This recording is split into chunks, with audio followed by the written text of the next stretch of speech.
मेहरबानी करके अपने माँ बाप का ख्याल रखें और ऐसे घर से ना निकले। अस्सलाम वालेकुम दोस्तों, आई होप सब ठीक होंगे, अच्छे से होंगे। दोस्तों इस वीडियो में हम बात करने वाले हैं एक स्टूडेंट के बारे में जिसका नाम है सुहेल अहमद मीर। दोस्तों वो श्रीनगर का रहने वाला है। उनकी फैमिली का यह कहना है कि ये कल स्कूल गया था और अभी तक ये वापस घर नहीं आया। सुहेल अहमद मीर, अगर आप अपनी मर्जी से कहीं गए हो, मेहरबानी करके घर वापस आइए, क्योंकि आपका माँ बाप और आपके परिवार बहुत परेशान है।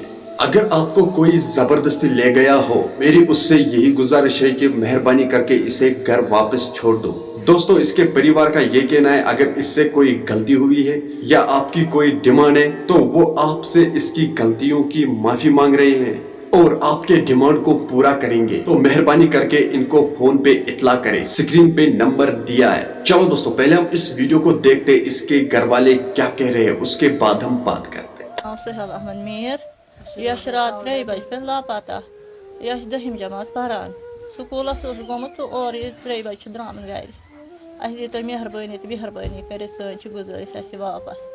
अस अमीर वमीर कि गरीब गुरबत लद मगर अस गुरबत तुजमुत।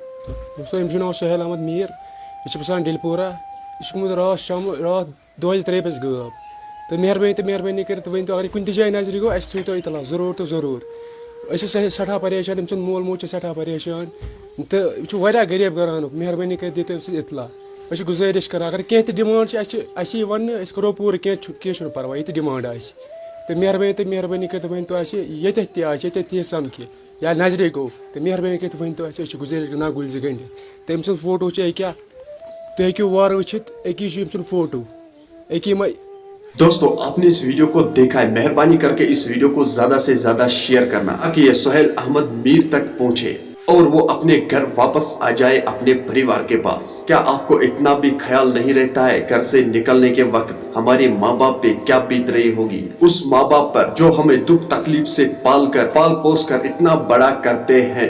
जिस माँ बाप के लिए आपको सहारा बनना होता है, लास्ट में आप ही उसको बेसहारा करते हैं और उनके दुख की वजह बनते हो। मेहरबानी करके अपने माँ बाप का ख्याल रखें और ऐसे घर से ना निकला करें। और मेरी गुजारिश उनसे भी है जो किसी को दुख पहुंचाते हैं, किसी के औलाद को तकलीफ देने से पहले उनके माँ बाप के बारे में सोचना चाहिए। चलो दोस्तों मेरा आज का वीडियो इतना ही, मिलते हैं किसी अगले वीडियो में। तब तक के लिए अपना ख्याल रखना और अपने भाई को दुआ में याद रखना। बाकी अस्सलाम वालेकुम।